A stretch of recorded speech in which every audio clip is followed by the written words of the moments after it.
Good afternoon, Mr. Chairman, members of the committee. My name is Laura Tamez, and I am the president of Texas Trial Lawyers Association, and I'm testifying here for the bill. So, Mr. Chairman, you made my first point rather succinctly in that if we as Texans who are purchasing auto policies and paying premiums are required to read and sign the policy, then simply put, if the policy is in writing, a release of all claims should be in writing as well. The expeditiousness and efficiency is as simple as purchasing a policy on an app or signing on DocuSign or even having the policy emailed. We can sign, scan it, sent back. Equally as efficient and expeditious could be the written release of all claims.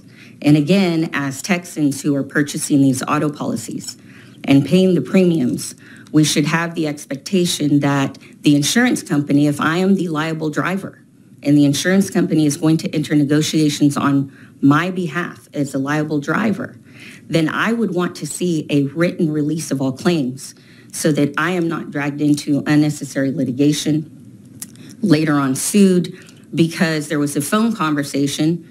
The claimant reneges and says, I didn't understand that I was waiving my right to a jury trial. I didn't understand that I was going to be left with a hospital lien that isn't necessarily filed until 72 hours later. I didn't understand that I lost my right to negotiate that hospital lien from a charge master rate to something lower than that, and that the insurance company will now negotiate on my behalf and pay the medical bills.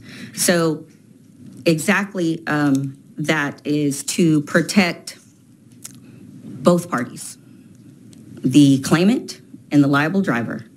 I think it's in the best interest of both parties if the insurance company would do unto others, be a good neighbor, put it in writing, and I thank you for the opportunity to testify today, and I'm happy to take any questions.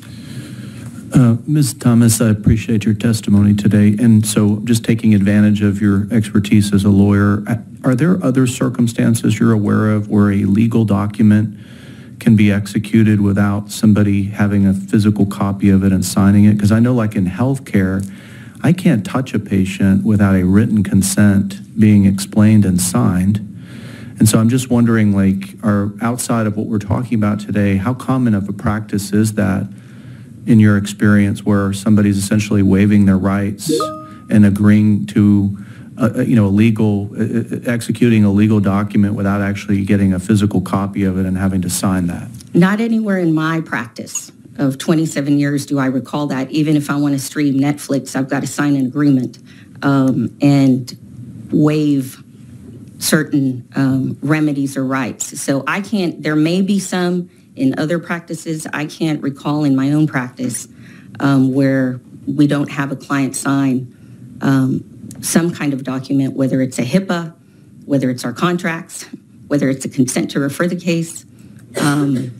So I would, there may be other circumstances that I cannot recall right now, but no. Okay, all right, because I know like in healthcare, I could never do that. I can't. I mean, somebody comes in for treatment, they have to assign benefits, they have to sign HIPAA, they have to sign consents. There's many documents that have to be signed and executed before treatment can begin, unless it's in a life-threatening and emergency situation. And then those documents have to be signed as quickly as reasonably possible. But so I was just curious if this is kind of a unique thing or if this happens in other areas as well. I appreciate your testimony. Members, any questions? Thank you for Thank you, Mr. Chair.